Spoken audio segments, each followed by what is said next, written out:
Like, what in the F is that? Oh, that's what it is. Oh, well, what is that? Oh, it looks like something like a radio kind of thing in a car. Oh, okay. It's one of those flat screen radio things in a car. Oh, it is a car. There's a steering wheel. And more specifically, it's a Kia car. Oh, that's what it is. Oh, I see clearly now. I'm going to turn it up. Right? I'm turning it up for the buttholes. Right? So we're approaching Keller, Texas. Excuse me. They're like 2 pans here, so all you butthole film professors can criticize or not. Here's a 1 pan to the School of Rock. Kind of see it. And then there's the entrance of Keller, city of Keller. You can kind of see it. Just squint really hard. See it? Squint. So when I was a kid, DoorDash, fucking occurs. There's a place called Lions something. Trophy, Lion, something, I don't know. It's got the word trophy or lion, something like that in it. It's like right here. They played soccer, and kids would run around real happy kind of thing. It's still there though. That's what's crazy. It's not a neighborhood. Well, it is a neighborhood. I guess there was less neighborhoods when I was younger. Trophy Club? Yeah, Trophy Club. It's called Trophy Club. And it's got like soccer fields, things like the side of Keller. Familiar with this area. There's one of the roads right here. Kind of see it that way. Keller Parkway is the name of it. But it's like you sign up your kid to play soccer. There's a Lion's Den. It's still there, right there. So it's called the Keller Lions Club. Got a little mixed up. Keller Lions Club is the name of it, but they're connected to Trophy Club too. But that's who they are right there. Bull, right. No, they're connected. And then there used to be a Golden Burger right here, but now it's a Chinese place. Place where you get like a really good kind of Whataburger style it was called Golden Burger. It's right next to the Keller Lions Club. Big old beep. Fucking DD's annoying, man.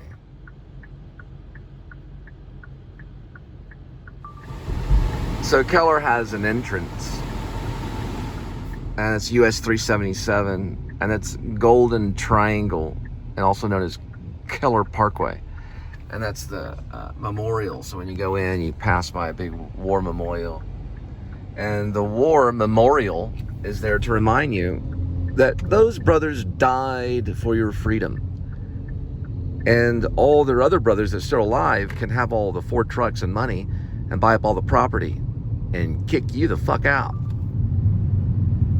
I'm on a mission from God. What's that? What's that? That's a garage door opener. What's that right there? That goes on the phone to give me energy, give me information, so I can kill you. Take away your money and your breath. No, I was just joking. It's a USB cord that goes into the phone.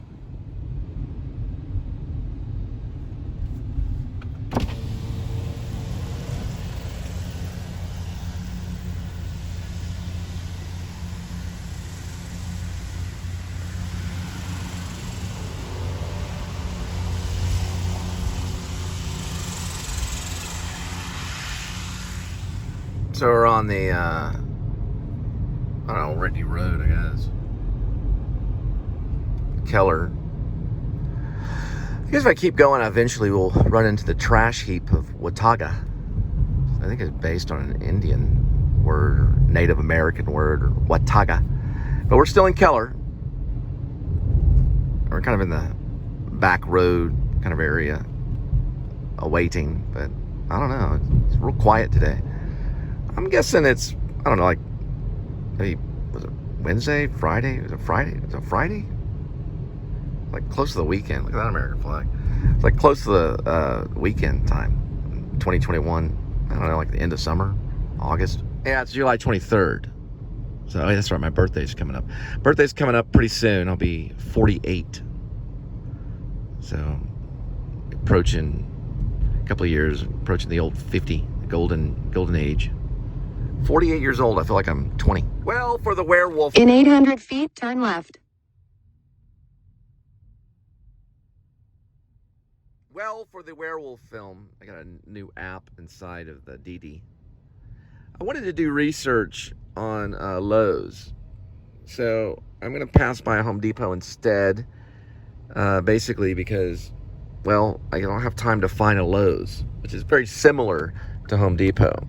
Because that's where Gerald Ullman... Turn left, then turn right. It's a new app in DD. Head west. Gerald Ullman III and John Blacksmith. Head southeast. Gerald Ullman III and John Blacksmith are waiting for Grace Lippin in the werewolf film. So kind of looking around, doing some research, kind of looking at cart corrals and, I don't know, picnic. There's a picnic. Custom designed, professionally built. I don't know, it didn't have a name, so I don't know what that is. Some kind of wood thing. And there's like a guy walking with an American flag and a mask. Looks like a picnic table. Use the word table. And there's now hiring sign, order pickup lockers, entrance. There's a Penske truck advertisement, another entrance. Here's some of the mowers outside, so maybe you can see some of the mowers outside. Then right next to the mowers are a bunch of grills. You can see a lot of the grills right here. And then from the grills, they'll go to Garden Center right here. So maybe... Head south. Anything else you want to say?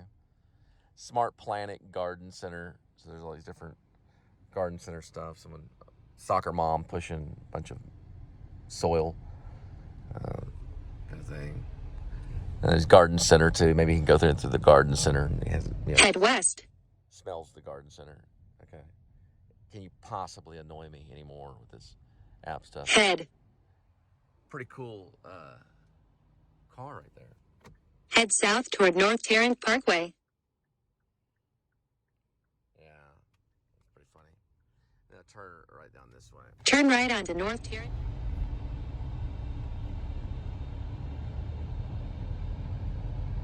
They're about the same. Home Depots and Lowe's, very similar. Not exactly, but that's Home Depot. If you squint through the actual tree leaves, you can kind of see it. There it is. There it is. There you go for all your Republicans.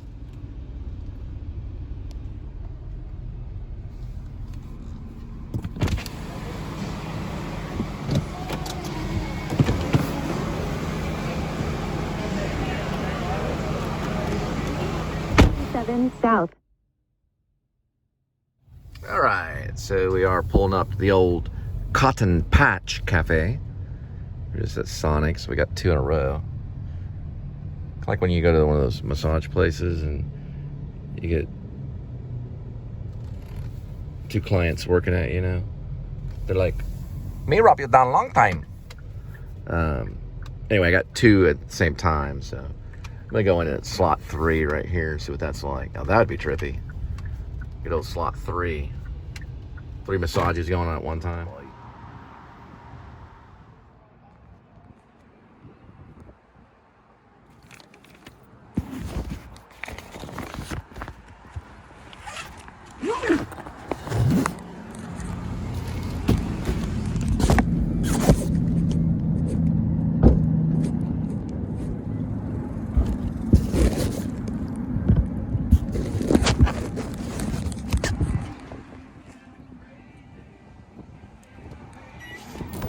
That looks like I picked it up pretty quick. So you didn't taper. I'm not gonna a documentary. I'm not gonna documentary. All right. I got this right here. The hot path. And that's Sonic. Yeah, so what's Dee's doing right now is the app just basically goes right into a navigator, but you can't see it here. So what Dee does is it takes over the app, but you can't see it on here. This is Apple, so it's Apple. It's called Apple Car Apple. You can only hear it on the phone, or you can see it on the phone. So Dee comes in, and you can see it on the phone only. It doesn't come up here. So it's like hidden within their own app. Guess they're doing that. That could be a sign. I think Postmates might have tried to do it. They did it with like a beta. Uber does it. Yeah, Uber uses the app within the app. Or I mean the GPS within the app. Uber will use the GPS within the app. So a few days ago, you could access Google on here, and you could see it on here where you're going. But you can no longer do that with Dee. So you can only see it on the phone, but you can hear it. So when it takes over something, it'll tell you direction, which way to go. And you can also look at it only through the phone. Right? Only through the phone, rather than on here. Other Food for Friend apps do it differently. They do it where they're accessing different things. For example, there's maps. None of them really will use maps. They'll use these two. They'll cross between this one and that one. But now they have their own app within it, so it's like a secure, probably for security reasons, to protect the driver. The North Tarrant Parkway. You can hear it through the app while it's going, which will annoy you, baby, annoy. But that's her voice, you know. She sounds kind of like, turn right on Jenny Lake. You're on Acardia Park, or Acardia. They sometimes will get the pronunciations right. Acardia or Acardia, Arcadia. So there we go. Arcadia Park, passing Tupelo. But I don't know. Bump, right? So it has. Turn right onto North Tarrant Parkway. Within the app of Dee, right? So within the Dee app for Food for Friends, it'll actually do that within the app. They just started, I think today. I think is when I got it. So it's like it's in beta. After all these years, they're still pretty much in beta. In a quarter mile, turn left at Cumberland Gap Drive. So now I know I'm turning left, so I can turn left here. So it does help a little bit. So in 800 feet, turn left onto North Riverside Drive. Right now. It pops down on top of the other app. So you're watching one app. Let's say you're looking at, I don't know. Turn left onto North Riverside Drive. Say you're looking at another app like, I don't know, Uber Eats or whatever. The Dee will pop down and tell you to go left or right. So it's actually going more by sound, while the other ones will go visually, or you can see them up here. See, it's blank. So it's popping down here and giving you directions to go left or right. They may be revolutionizing it. They're renovating it, or renovating how they're giving you directions. See, you can't even see it right here. But it's telling me within the app only. So they're going very independent. I'm about to sneeze, but Apple will still track it, or I'm sorry, Google. I don't really use Apple Maps that much on any of these stuff, but Google will track it because you can still see where I'm at. But the GPS will only be through sound when I'm hooked up through the wire, which is Apple Car Apple is what it's doing. You can see Fort Worth over there, City of Destruction. But I'll be hitting a roundabout, and if I don't turn off, and they'll turn back on later, then I could miss a turn. There's Riverside Drive here that I'm turning on right here. Exit the traffic circle onto Thompson Road, then turn left onto Spruce Meadows Drive. And doing a pop down. Pop down, you only get a few seconds to really look at it. At least you know the directions are coming in, and it's not going through Waze. It's switching over to Google Maps. You probably can switch it over to Waze. Turn left onto Spruce Meadows Drive. You have to use Google Maps on that, even though Google Maps owns Waze. So Google owns both companies. So I heard something like turn left. So it notified me and I did not miss the turn there. So Google Maps is pretty much working big time with the driver. So they figured it out. I don't know if through psychology, watching my stuff, or just researching it. But it does help you be a little more exact, because the driver's going to have a lot of things going on at one time, because they're going to be looking at other ways. Turn right onto Evergreen Ridge Road, then your destination will be on the right. They're going to find other ways to search for the money, even if there's a few minutes lag or whatever. So it is pretty interesting to work with. Your destination.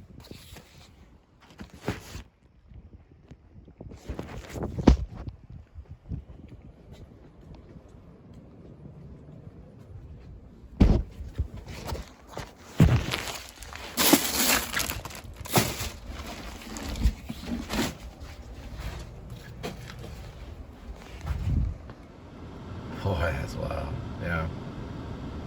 But they need it to, you know, so you can find information coming in. Information equals money. One time when I was at Irving, I got pulled over a police officer because Waze was going like this. It was like, turn this way, you know?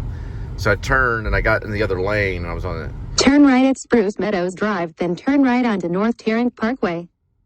Traffic stop, four-way stop, traffic light. And I was going to turn this way, so I just moved the car over, you know, it's already stopped. So I basically just kind of did this, moved the car like that to get in the other lane. It was actually this lane. And he pulled me over. He was like, you're just going all over the place on the traffic stop. He just gave me a warning, but it was kind of like I was moving from one area because Waze was telling me one thing and then going the other way. It was being what's called ambiguous. And it was a kind of a, you know, like, you know, make up your mind kind of thing.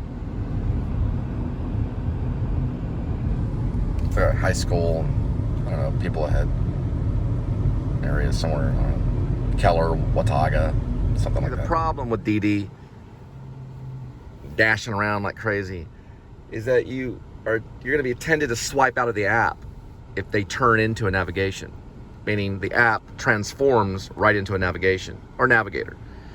And a lot of times you'll swipe out of the navigator real quick to go back to the app to get information. It's a good way to get swiped out of the app. And you're dealing with places that have like stringent Wi-Fi, or their Wi-Fi isn't that, oh, Patriot. Yeah, maybe you'll break into the White House and kill a bunch of people. Probably won't, but, or the Capitol, you know, the Capitol's about the same thing. When you're dealing with those two dichotomies, so you're swiping out of the actual GPS and you're actually swiping out of the app. Then you got to pull the app back up. If you've got Wi-Fi problems, you got to reconnect back to the app, which is a big deal. Get a little bit better though, a little bit smoother. So it is at least getting me kind of to that area. But ultimately, I think that they might want to rethink it a little bit, because you're thinking, oh, I'm in the Google Maps GPS, and then you're swiping out, and all of a sudden you're swiping out of the actual app. And then you got to reopen the app again. So they're going to have to replan that one at the chalkboard. Working with DD, it is good because it was keep you in the app, so you'll be able to go back and forth. You just got to be careful just not to swipe out of the GPS and keep yourself that way. You have to exit out. Rather than swipe, you exit out of it. And then it pulls up the main app for DD. So you don't swipe out of the app, you exit. I mean, in the long run, I mean, all in all, and you know, when all is said and done and it's at the end of the day, it does get you relatively to where you're trying to go. So ultimately, you do find I used to have one of those when I was a kid. You know, you do find exactly where you're basically going. I'm going to this Tang place, a Chinese place, to pick up the food right now. So ultimately, you know, it will get you relatively at the restaurant, but if you swipe out of the actual app, then you're out of the, no, swipe out of the navigator, which is Google Navigator. If you swipe out of it, then you're completely out of the app. So basically you just kind of like, oh, I got to reopen the app. And like I said, if you don't have great Wi-Fi, or the 5G's not kicking in exactly right, then, you know, you got to go right back into it. Then it's sitting there spinning. You got money on the line. People are hungry and they're waiting to eat. They're like starving.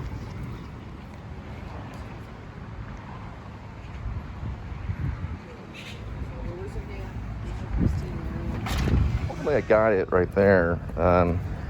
So it'll relatively get you there Of course, I'm doing DD and not GH, but you know what I mean. Also, another thing that's important about it is if you have 5G, then you're actually probably not going to have much problems at all, because if you do swipe out of it, then you'll be able to pull it up probably pretty much anywhere in the world. But if you're dealing with LTE, so it'll just spin. You're like, oh my God, where's my money? You know, dealing with LTE, and you know, they used to have one just like that as a kid right there. Pretty cool. But ultimately, you got to be careful, because you don't want to lose the actual. Well, you don't want to lose your place, I guess, your destination where you're trying to go. Ultimately, as long as you stay within the app, you should be fine using the GPS. Good news is I got the food. It's in the back of the trunk, and I'm headed to another destination. So ultimately, DD, pretty good. Although they should pay probably about, I don't know, $10 higher delivery. I think to get in touch with a delivery driver is $10. Right? If you don't give them more than $10 or whatever for anything, it doesn't matter if it's 10 miles, 20 miles, or 2 miles, then you're insulting that driver. Right, kitty?